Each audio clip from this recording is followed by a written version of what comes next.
The Death Stranding, BTs, the Extinction Entity. All of these are the things that ended America about 30 years before the onset of the story of Death Stranding.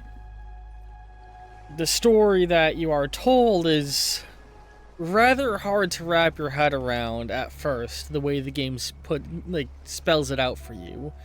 It's spaced out across multiple cutscenes and journal entries, all of the details of exactly what happened. And that makes it rather hard to piece together exactly what was going on in Hideo Kojima's Death Stranding.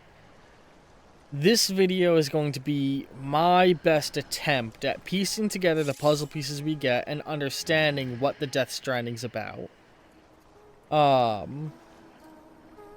I have in the background some very basic Death Stranding ambient music playing, and for the footage, I have the ending of Death Stranding playing from my playthrough. So you know, spoilers ahead. This entire bit is going to be nothing but spoilers. If you haven't beaten Death Stranding, go the fuck away.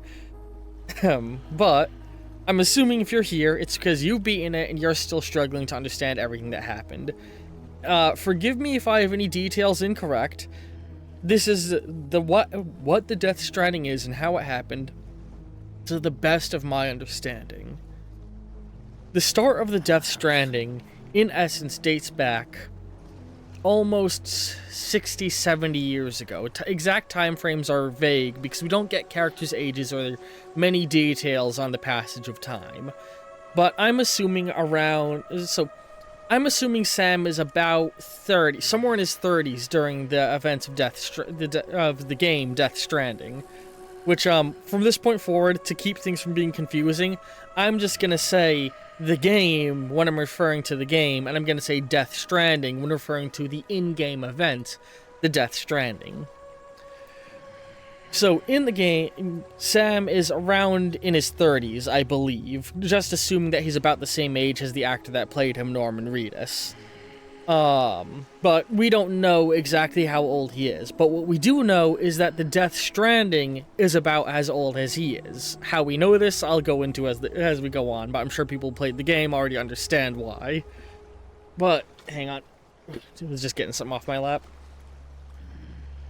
The Death Stranding began about 30 years ago, but the story of the Death Stranding really begins, well, millions of years ago. The Death Stranding we are experiencing in the game is the sixth of such events. Periodically on Earth, for unknown reasons, a Death Stranding occurs. The most prominent species on the planet is selected to be the victims of this. This begins with an extinction entity being selected through unknown means. The extinction entity is a member of the dominant species that is given an umbilical cord that connects it to the afterlife, to the beach. And it is the duty of this entity, through means that are not entirely clear, to facilitate the onset of the destruction of its species. In the past, this has been during all the other big five mass extinctions. The extinctions of the dinosaurs and the Ice Age creatures, you know, the sea creatures, etc., etc. This is all not super important. But this extinction is different, because the entity in charge has sentience for once. Up until now, it's always been animals, things without intelligence, setting about the extinction. But now, a sentient race, the humans, are the dominant species, and the extinction entity is given reason to doubt its purpose. This is where Amelie and Bridget come in, the extinction entity. Amelie is the Amelie is the Ha, and Bridget is the Ka, the soul and the body of the extinction entity. Bridget was born, I think, sometime in the early 2000s. Timelines are all very vague. The world of Death Stranding, or the world of the game, prior to the Death Stranding, it's unclear when it takes place, but it's implied that it's meant to be contemporary, But we can really get more specific than that thanks to the character Clifford Unger, who was confirmed to be fighting in the Middle East. I don't remember if they specify the exact wars he fought in, but we can assume that the whole world of the game is set close to contemporary times. With Bridget having been born, like, probably either in the 90s or early 2000s, and having visions of the extinction she was destined to bring about.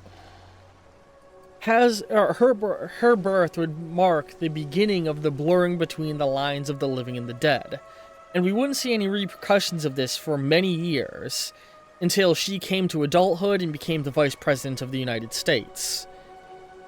This would lead to a unique event, the first contact of our world and the other.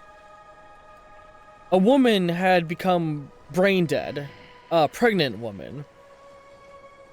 She needed to undergo surgery, not to save her, but to save the infant child inside of her, a 7-month-old fetus. The doctor began performing the cesarean section in an attempt to save the child, but when he went to cut the umbilical cord, he saw the BT of the mother, the beached thing.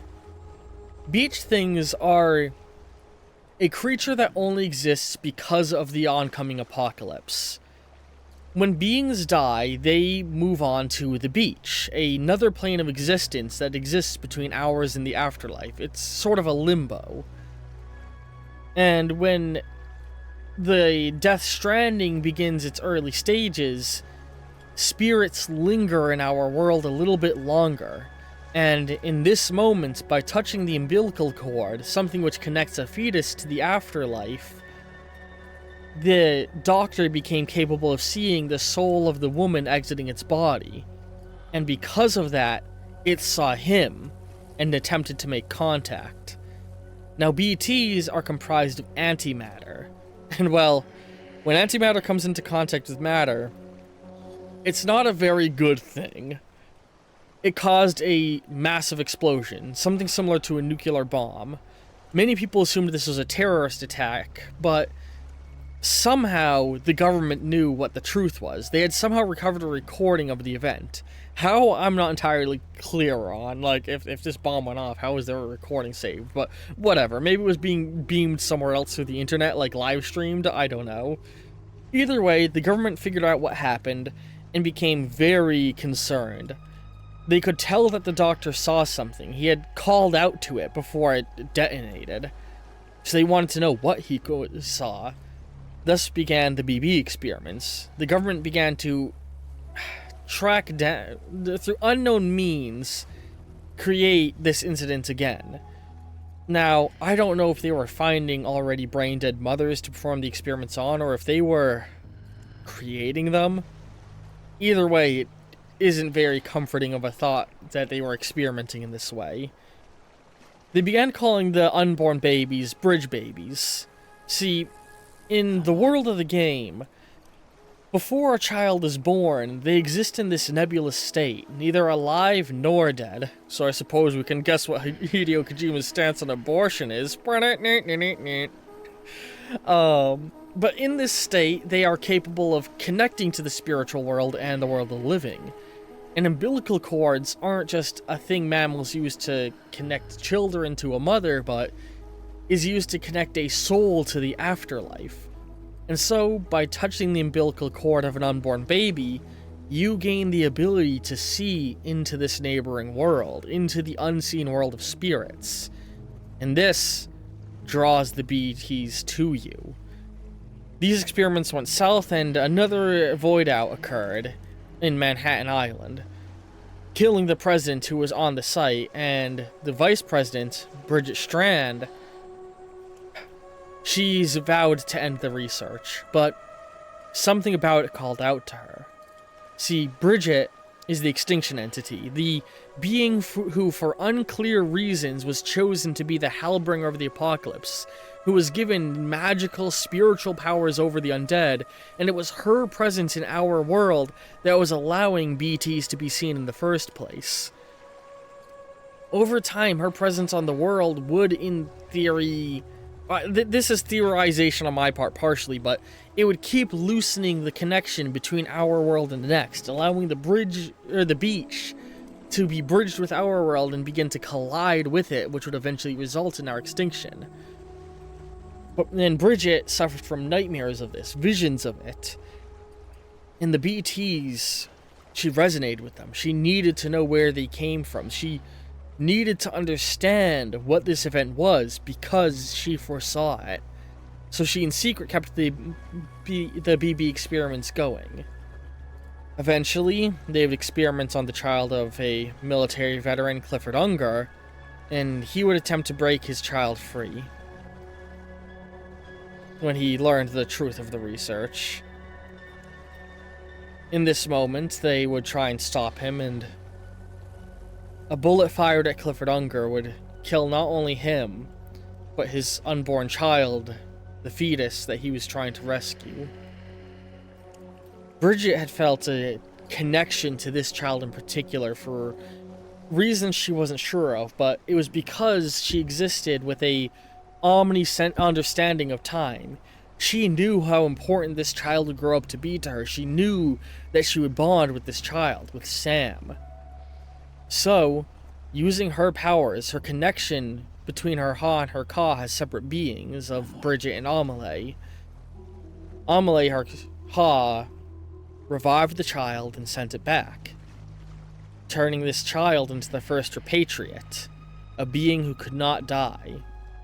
And Bridget adopted it, naming it Sam.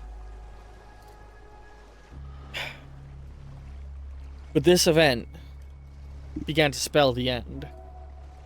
By reviving Sam, he became something unnatural, and he became the bridge that Bridget knew would eventually come. He connected our world and the next, and he accelerated the Death Stranding. Suddenly, BTs began to spill through into our world en masse, triggering voidouts across the world, causing an apocalyptic downfall of society. It was terrible. The world as we knew it ended, and these explosions caused a new element, chiralium, to be spewed into the atmosphere, causing all internet waves and planes wouldn't work, the internet stopped working, radio waves stopped traveling, the chiralium gummed up the atmosphere.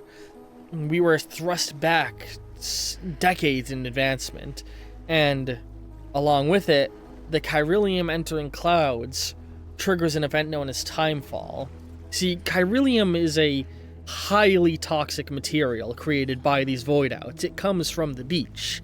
Whenever an apocalyptic event occurs, chiralium begins to appear in our world as a result of antimatter and matter colliding. When people breathe in chiralium, it triggers all sorts of negative effects. The primary of it being nightmares that lead to suicidal depression. Excuse me. These nightmares are caused by people being able to see the apocalypse. See, the beach exists outside of time and space, and all realities all at once. This allowed Amelie and Bridget to foresee the coming apocalypse even if they didn't want to and didn't understand what they were seeing. And when people breathe in chiralium, they gain those same visions. They see the inevitability of our end. They see the future. And it fills them with an almost Lovecraftian level of suicidal depression. But the chiralium also, like I said, affects all sorts of other radial waves and other things. And when it gets into the atmosphere and into clouds, it somehow causes an event called timefall. Timefall is a unique type of rainstorm that exists as a result of chiralium, where when the raindrops hit things, they cause them to rapidly age. This began to destroy almost all cities around the world because they aged at an accelerated rate and infrastructure began to crumble faster than it could be built up. Now, in the 30 years since Death Stranding, people have learned to adapt. Living underground and laminating everything in plastic are two very good methods to keep things preserved and allow people to continue living. But the Death Stranding is, still the issue that it is. And luckily, humanity, with their ability to adapt, have begun to learn how to utilize chiralium to their advantage. They've learned to use it to project holograms and to power science fiction rigmarole technology that allows them to get around the issues created by the chiralium storms. Basically, all the advanced technology we see in Death Stranding exists because we can use chiralium. It's generic sci-fi super advancement alloy. But yeah. Forgive me, this is a unscripted video, by the way. I don't like writing scripts. I've tried to write about 5 scripts for this, and every time I was unhappy, so, you know, I feel like I work better when I just work with flow of autistic spewing. I hope you're all keeping up so far. But yeah. So, Sam being revived is what truly triggered the Death Stranding. BTs were slipping through already, and I think it would have happened either way. It just sped up. And it being sped up made Bridget and Amelie, 2 halves of the same coin, the soul and body of the extinction entity, truly begin to understand what was happening, truly begin to realize that she was going to cause the apocalypse. Now, it's really unclear what her goal was at this point. Did she intentionally want to accelerate things, or was it just her doing it by accident due to her nature? We're not clear on which it is. It's really, or at least I'm not clear. But either way, Bridget and Amelie began to set about accelerating the apocalypse, either on purpose or by accident. See, they came up with the idea of the chiral network. Using chiralium and other technology, they could connect computers to the beach. They could then use individuals that could travel to the beach, people like Sam who could repatriate, Fragile who could teleport to the beach, and other people who had these abilities, like Higgs and, I think Amelie can pull things to the beach, but it's never made clear. But there are people who can connect this world to the beach through magical powers they get from having a high amount of chiralium in them, causing a disease known as dooms, that basically gives them supernatural powers that are derived from the abilities of the extinction entity. The idea was to connect computers to the beach where time is non-existent to allow instantaneous transfer of data across locations and theoretically forward and backward in time, allowing a jumpstart of hyper-advancement of technology. And it worked, but it also created a second thing.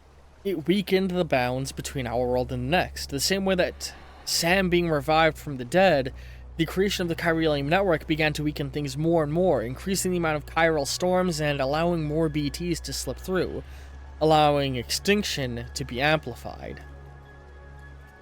And again, I'm not sure if Amelie and Bridget did this on purpose. I think they genuinely had the best interest of humanity at heart, but the more things went on, the more they realized what they were doing, and the more they became nihilistic about it all.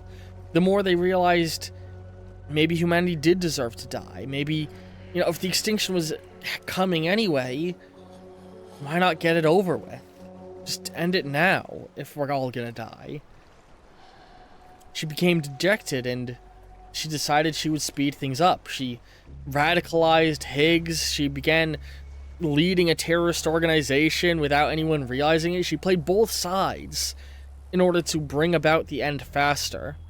But Sam made her feel different about it.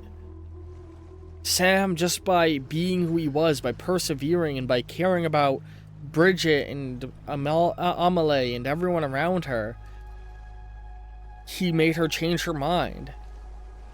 But in order to stop what had been set in motion, the only way was for Amelie to intentionally separate her beach from everyone else's, to cut her connection to everybody. And she would have to remain in isolation for the next several 100,000 years until humanity burned themselves out. And so, in the end, the apocalypse was averted. So to just recap some key features, the Death Stranding is the apocalyptic event that is brought on by the extinction entity in which the lines between our world and the spirit world are blurred, allowing BTs, beached things, to slip through into our world. Beached things being the spirits of the deceased, comprised of antimatter that violently explode when contacting with us. These explosions cause chiralium to enter the air, which make a lot of technology stop working, give people dooms and other depressive disorders, and cause the timefall to occur. Timefall being a rainstorm, which causes things to rapidly age, which destroyed the world as we knew it right alongside the antimatter explosions. That's how the world became what it is, and that's what Amelie was. The extinction entity, the thing that spilled our end. But, like I said earlier, because she had the capacity to think, to choose, she became the first extinction entity to deny her purpose and revive humanity. I hope I was able to help you all understand what happened during the plot of Death Stranding a little bit more with all of that. And that's about the best I've been able to understand it. It's possible I got some details wrong or missed some information, but I think that about sums up how the world became what it is. Now, I want to quickly take a moment to discuss what this means for the sequel. Now, a quick note, I have not watched any trailers or any press release information for Death Stranding 2 because I want to go into it blind on the day it releases. So, keep an eye out on my Twitch because either the day of release or the day after, I will be live streaming it. Or at least I'll be trying to. And these videos are all leading up to that. But I don't think the Death Stranding has ended by any means. Amelie isolating herself didn't stop what's happening, it just prevented the continuing escalation. And if I had to guess what's going to happen, I think Higgs, who was left alive, is going to find a way to begin accelerating the Death Stranding from the other side. We know he's stuck on the beach, and we've already seen that connecting the chiral network to the beach creates a way for more BTs to slip through. So I think what's going to happen is, as the chiral network expands more, it's going to unintentionally make things even worse. The world is going to begin to degrade, or the BTs are going to be able to slip through more, and we might just need to shut down the chiral network as a whole to have any hope of saving humanity. But that's just my assumption. I do think ultimately that this event is survivable. And I also subscribe to a theory I've seen that the Death Stranding is similar to a forest fire. It happens when a life form becomes too abundant, when it takes up too much of the planet, and it's a way to wipe those species out and lay groundwork for a new one. But just like humanity has survived the previous extinction events, our ancient ancestors, and the same way we've learned to control forest fires and, cut away underbrush and create ways to hold it back, I think we can find a way to survive the Death Stranding, and I think we will persevere, because that's what sets humanity apart from the other survivors of the extinction events. We persevere. But I do have one more little theory.